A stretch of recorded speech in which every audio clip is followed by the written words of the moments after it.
10 years of service for a car. But the car I'd spent a decade of sweat, blood, and every saved penny to own was gone. My parents, the people I once trusted most, had sold it. Their justification: I was a soldier, I had money, and my younger brother, Andrew, needed a chance. 10 years of my sacrifice, effort, and passion, in their eyes, were worth only $35,000 for Andrew's travel and luxuries. I stood there, listening to their explanation, and realized that betrayal wasn't just an act, it was a deliberate choice. The world I believed safe instantly crumbled. Anger flared. But I suppressed it. Instead came strategy, calculation, and a plan for fair retribution. When the truth was revealed, who would win and who would pay for their mistakes? I am Alex Martinez, a captain in the United States Army. My job taught me that every battle is decided by strategy, not emotion. 10 years in the military forged me into steel discipline, endurance, and scars that would never fade. The Army was my backbone, but even amidst countless battles, I held on to a private dream, a 1,969 Corvette Stingray. That passion came from my grandfather. He was a mechanic, an artist with wrenches and oil. When I was little, he'd call me into the garage, put a wrench in my hand and say, "Hold tight. Don't let go." My first memory wasn't of toys, but of the smell of oil mixed with hot metal, the rhythmic clinking of tools. He taught me that every machine has a soul, and if you listened closely enough, you could hear its heartbeat. When I was 7, he pointed out a legend gathering dust in the corner of his workshop, a 1,969 Corvette Stingray. "One day," he said, "you'll understand." In that moment, it became a vow. Not a fleeting dream, but a goal, a mission. To my parents, that vow was a frivolous pursuit.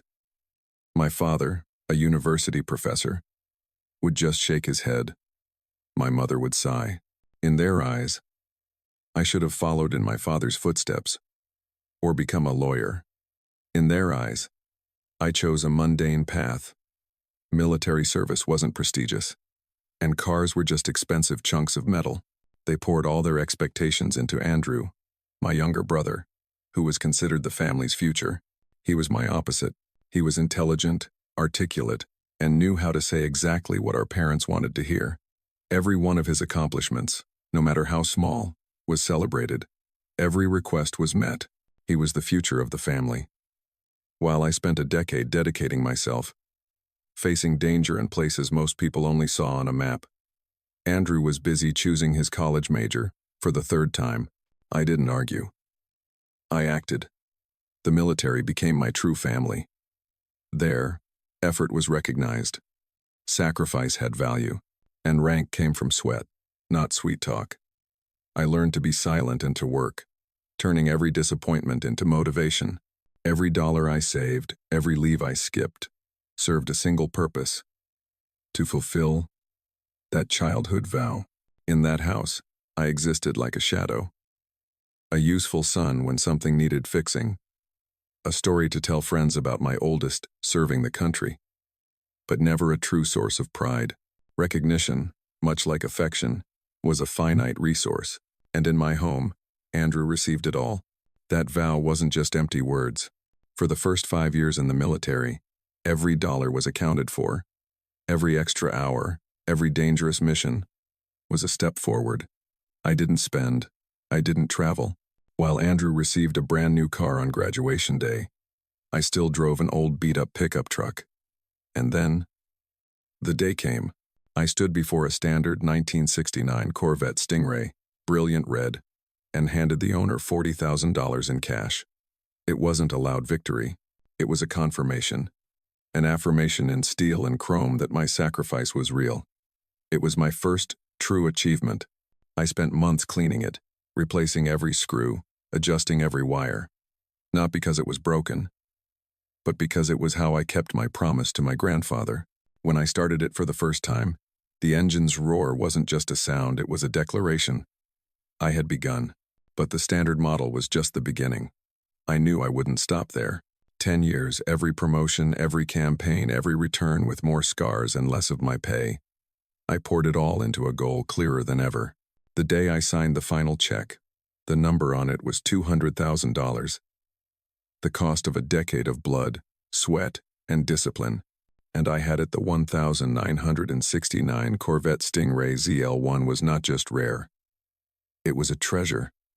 When I sat behind its wheel, I wasn't just holding a key. I was holding my entire life. To my parents, they were just two identical-looking red cars. But to me, and to anyone who knew, they were two different worlds. The difference wasn't in the paint or the body style. It was in the heart of the machine. The first car had a cast-iron engine, powerful and reliable. But the ZL1, it had an aluminum soul. A solid aluminum 427 cubic inch V8 engine, a legend in mechanical circles. Just open the hood, and the truth would be revealed. That was a detail my family never bothered with, and that was their mistake. Those two cars were proof of 10 years of dedication that my family never truly saw. I had thought that, finally, I had built something no one could take away. I was wrong. That summer, the deployment orders came unexpectedly. An advanced training course in Germany. 60 days. For an officer, it was an opportunity, another step to hone skills, another mark on the military record. But for a car owner, this was a problem. Fortunately, a few weeks prior, I had taken the ZL1 to Mr. Hansen's garage, an old friend of my grandfather's, and the only restoration expert I trusted for an in-depth engine overhaul. That schedule spanned months, a meticulous job that couldn't be rushed. My treasure was in the safest place it could be. The only thing left was the standard Corvette. I didn't have many options. Storing it at a commercial lot for 2 months was a risk. With blind trust that family was the safest place, I drove it back to my parents' garage. It still smelled of my grandfather's old oil, a scent I had once associated with security. The day before I left, I met my dad in the garage. The brilliant red car stood there, silent. I handed him the spare key. "I'm not asking for much," I stated plainly. "Just start it once a week. Let the engine run for a few minutes. Absolutely no one is to drive it." My dad nodded, as if it were a trivial matter. He didn't look me in the eye, but at the car. "Of course, Alex. You can trust me." I looked into his eyes then, trying to find some sign. But I saw nothing but the familiar indifference. I told myself I was being overly suspicious. This was my home. This was my father. I boarded the plane to Germany, putting everything out of my mind and focusing on the mission. 60 days. In the military, 60 days can change everything. The day I returned. A long flight, a tired body, but in my mind, there was only one image. The brilliant red Corvette waiting in the garage. It was the only thought keeping me awake. I paid the taxi, dragging my suitcase up the driveway. The house was the same. Quiet in the afternoon Sunday, I glanced towards the garage. The door was ajar. A cold sense of unease ran down my spine. I dropped my suitcase and hurried over. Inside, it was empty. My eyes scanned the familiar space, searching for the brilliant red curve but finding only gray concrete. For a second, my ears rang. The air felt thick, and I had the sensation of falling freely. There was only a faint oil stain, like a ghost, left where the heart of the garage should have been. The silence was terrifying. I walked into the house. My mother was in the kitchen, calmly making tea. She didn't even look up. "Welcome home," she said, her voice flat. "Good trip?" I didn't answer her question. "Where's the car?" She placed the teapot down with a dry clink. "Oh, that. Andrew had a wonderful opportunity. A trip to Europe to find startup inspiration." My father walked in from the living room, newspaper in hand. He avoided my gaze. "We talked about it. Your brother needs a fresh start, Alex." "A chance." He lowered the newspaper, his voice for the first time lacking its usual academic tone, tinged with a slight waver. "Alex, you don't understand. Every time you were deployed, every time the phone rang in the middle of the night, Your mother and I lived in fear. Andrew, he's here. We can see him, help him. That's a future we can touch. We just wanted your brother to have a safe start. My entire body stiffened. The air in my chest felt sucked dry. What did you do? My voice was almost a whisper. My mother finally looked at me. But in her eyes, there was no remorse. Only irritation. Thanks to your car, Andrew got that trip. $35,000. A bargain for his future. $35,000. The number echoed in my head. You're a soldier. You have money. My father added, his voice full of reason. You'll buy another one. Andrew needs a chance right now. I looked at them. My father, the intellectual. My mother, always gentle. They had just valued 10 years of my blood and sweat. They had just sold a part of my life. For the price of a vacation, they hadn't just sold a car. They had sold the last shred of trust I had in them. In that moment, I felt no pain. The pain would come later. The first thing I felt was silence. A cold, dangerous silence. My heart slowed. My mind became terrifyingly clear. In that moment, I understood. They hadn't just sold a car. They had sold out a decade of my dedication. A laugh escaped my mouth. Not a laugh of joy. It was dry, cold, and completely devoid of warmth. It echoed in the silent kitchen. Cutting through their complacency, my mother frowned, her irritation turning to confusion. My father finally put down his newspaper, the confidence on his face beginning to crack. What's so funny, Alex? My mother asked, her voice slightly shaky. I looked directly at them. For the first time since my return, the dangerous silence within me had now transformed into a weapon. A bargain? I repeated her words, my voice flat. For Andrew's future. I shook my head slightly, the bitter smile still on my lips. Dad, Mom, do you really know what you just sold? We sold your Corvette, my father growled, trying to regain his authority. It's done. No, I said, my voice sharp as a knife. It's not. I let the silence hang for a second, watching the growing bewilderment in their eyes. Do you remember me saying the ZL1 was at Mr. Hansen's for maintenance? Silence. They nodded unconsciously. But your stupidity is even greater than your malice, I continued, my voice ice cold. The car you just sold wasn't the ZL1. My mother paled. My father sat stiffly. Andrew opened his mouth to say something, but I cut him off with a look. I can imagine the scene. Andrew probably boasted it was the ZL1, a treasure worth $200,000. The buyer's heart must have pounded, thinking he'd hit the jackpot, but the moment he opened the hood and saw the ordinary cast-iron engine, instead of the legendary aluminum block of the ZL1, he knew instantly. I paused, looking directly into my father's eyes. He knew he'd missed an opportunity to own a treasure. But more importantly, he also understood he was dealing with fools. He clearly understood it was just the standard model, its true value $40,000. And then, he played a game with you. Their complexions shifted from white to ashen. I delivered the final blow, each word like a hammer. You committed a felony. You betrayed your own son, all just to be swindled out of $5,000. Silence enveloped the kitchen. I leaned back in my chair, arms crossed, the cold smile still on my lips. They couldn't respond, because for the first time in their lives, the truth had no retreat. While they were still stunned, my phone rang. I glanced at the screen. An unfamiliar number. Hello? Is this Captain Alex Martinez? A man's voice came through, firm and professional. This is he. I'm Mark Thompson. I bought a 1969 Corvette from your family a few weeks ago. We have a problem with the paperwork. I kept my voice calm. What's the problem, Mr. Thompson? The signature on the transfer papers. It doesn't match your signature on the original registration. I looked up. I had someone check the vehicle registration records at the DMV, and it led to your contact information as an active-duty military member. To legitimize the ownership, I need your real signature. Actually, he paused for a moment.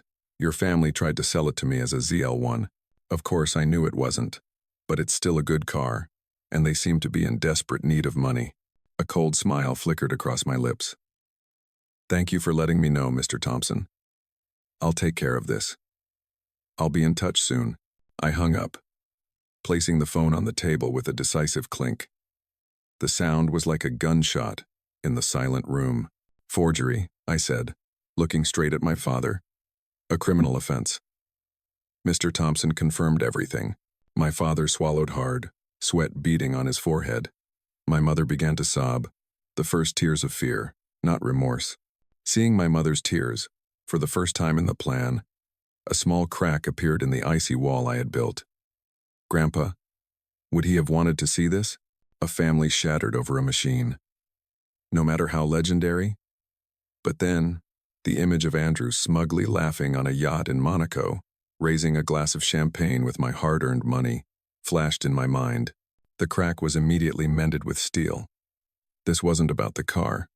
This was about justice. But I wasn't finished. I opened my phone, went to social media, and scrolled quickly. It didn't take more than 30 seconds. I turned the screen towards them. On it was Andrew. He was grinning on some yacht in Monaco, holding a bottle of expensive champagne, surrounded by new friends he'd just bought. The caption, "Living the life you deserve." I zoomed in on the photo, the champagne bottle, the new watch on Andrew's wrist, the lavish setting. All paid for with my $35,000 of sweat equity. He's not just a spoiled kid, I said, my voice dropping. He's the instigator. He knew everything. And he's celebrating my sacrifice. I looked at my parents' stunned faces. They weren't just failed parents. They were accomplices. Your strategy was flawed from the beginning, I said, because you underestimated your enemy. I stood up, pulling out my phone. The battle was over. Now it was time to clean up the battlefield. I didn't need to call Andrew. I just sent him a text. A screenshot of the state's forgery statute. With the message, "Get home now. Before I call my JAG." Within 24 hours, he was there. His tanned smugness vanished the moment he walked into the living room and saw me sitting there, across from our parents. The air in the room was heavy like lead. Andrew started with defiance. "What are you doing, Alex? Threatening me?" I didn't waste words. "Sit down." My voice wasn't loud, but there was an authority in it that he had never heard. He hesitated, then sat on the furthest chair possible. "It's over," I said, glancing at all three of them. "The game is done." I placed three things on the coffee table. A copy of the bill of sale with the forged signature, the photo of Andrew in Monaco, and a printout of the settlement terms I had drafted myself. "Here's what's going to happen," I said, my voice cold and decisive like a command. "First, you will return $40,000 to me. Not $35,000, but $40,000, the true value of the car. I don't care where you get the money. Sell mom's jewelry, drain dad's savings, whatever it takes." My mother gasped. My father hung his head. "Second," I turned to Andrew, "you will sell that watch. Sell anything you bought with that money. You will get a job, a real job, and every month you will transfer half of your salary into my account until your share is paid off. You will learn the value of money you've never had to sweat for." Andrew jumped up. "That's ridiculous. You have no right. You are wrong." For the first time, I roared. The entire room shook. "You instigated their crime. You spent on my sacrifice. Who do you think you are?" He recoiled, stunned, and then, in his panic, he blurted out the rawest truth. "I hate you," he yelled, tears of anger streaming down his face. "It's always been you.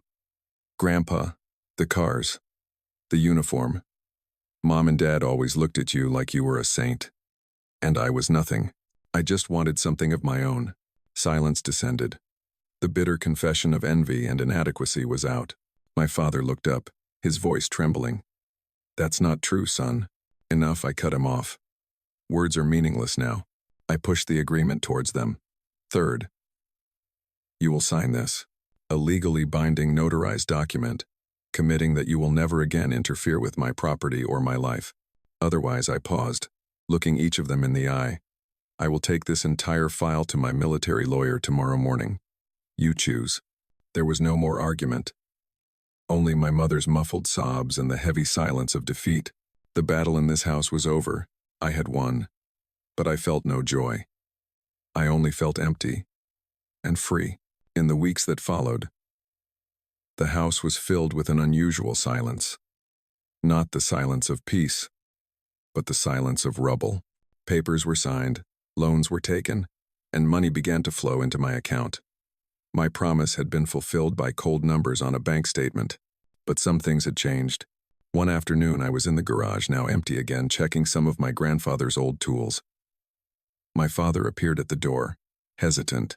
"That wrench," he said, his voice hoarse, pointing to a tool on the table. "Your grandfather taught me how to use it. I've forgotten everything." He looked at me. "Can you show me again?" I didn't answer immediately. It wasn't an apology, but it was a start. A fragile bridge built over an abyss. I nodded. My mother started seeing a counselor. She spoke to me less, but when she did, her voice no longer held smugness. Instead, there was a hesitation, as if she was relearning a language she had long forgotten, the language of respect. As for Andrew, he had disappeared from social media. I knew he had sold the watch.